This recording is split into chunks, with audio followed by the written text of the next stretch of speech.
She is the maven of all things Latino culture here in our beloved Los Angeles, Mariluz Gonzalez. She is really the creator of Vesper Public Relations and Marketing, and I see you swinging. Are you dancing, Mariluz?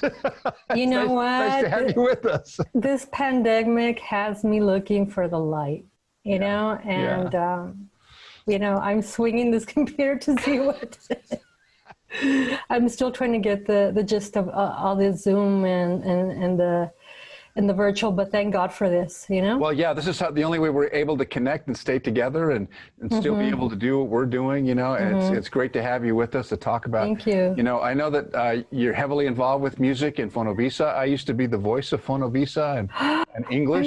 Yeah, so it's near and dear to my heart, the la música, you know, it's part of it. So tell me a little bit about what got you started. What started Vesper? Well, I started back in 2008. I was actually the publicist at Fonovisa when it was owned by Univision. Right. Univision Network.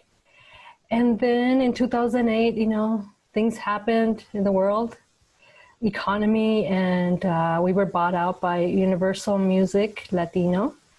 And then all of a sudden, you know, the typical things, we get laid off and you know, I began getting calls from artists saying, hey, you're not there anymore. Can we do some PR? And I said, yes, of course. And I haven't stopped since 2008. And Fonovisa Universal Music Group is now one of my clients for many, many years. Well, yeah, you're the best. Of course they're going to hire you back. That's fantastic. So tell me a little bit about what your typical day is like. You know, artists look to you to help them out, and so do companies and other people as well. My typical day pre-pandemic, I was visiting, doing promo tours at all the networks. General Latino networks, Univision, Telemundo, Estrella TV, for the musicians who would come to do promo tours here for the Fonovisa artists. Bandas, Norteño, when May. Also all the events, the cultural events, the East LA Parade. You know, that was one of our, you know, top. Well, that's where we got to know each other there. Yes, the East LA Parade, the longest running Mexican independence parade in the country. Yeah. Then La Feria del Mole, you know, the wonderful mole fair that's been going on for 10 years. Oh, the food is so good at that festival. Yes, oh my gosh, it'll kill you. It's so good. Yes. Then, you know, last year I started working the Festival Chapin, which is for the Guatemalan culture. Yeah. Oh, beautiful event, beautiful, with massive crowds. Unfortunately, not happening this year. Yeah. Then the Hola Mexico Film Festival, which we did an online virtual spin-off this year. Yeah, we had it featured here on BEONDTV. Yes, absolutely. you had Samuel, Samuel, right. And that was a great. You know, we're still working on that one. Hopefully, you know, to have something in September. So now, pandemic-wise, what does my day look like?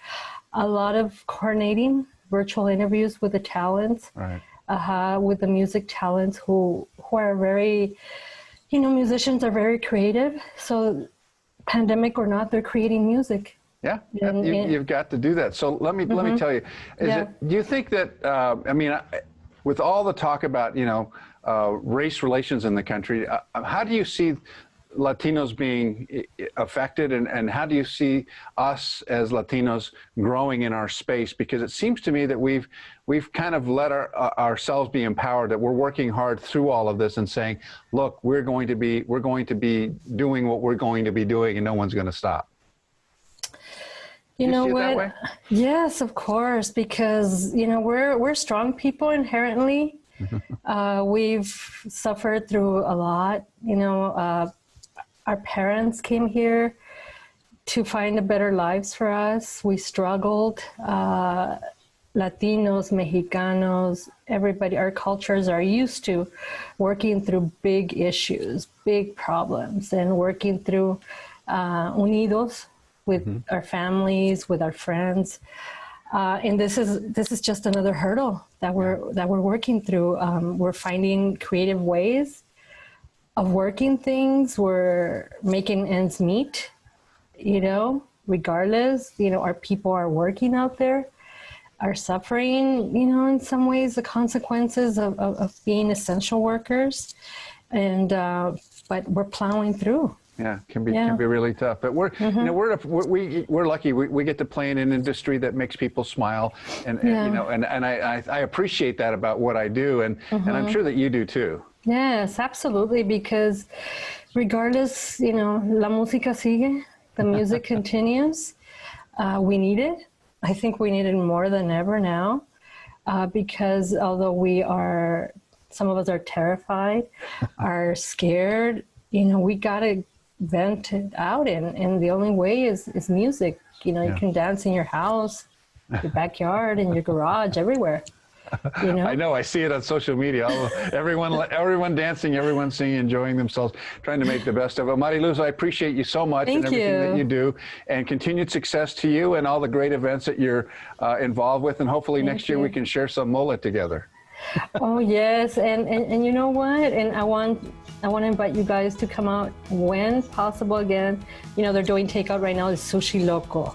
Oh wow! A Mexican Asian fusion sushi. That could be fun. Best in Downey. We should do a show there. Absolutely. Well, Mariluz, thank you so much for being with us. Continued success to you. Thanks so much. Thank you. Bye bye.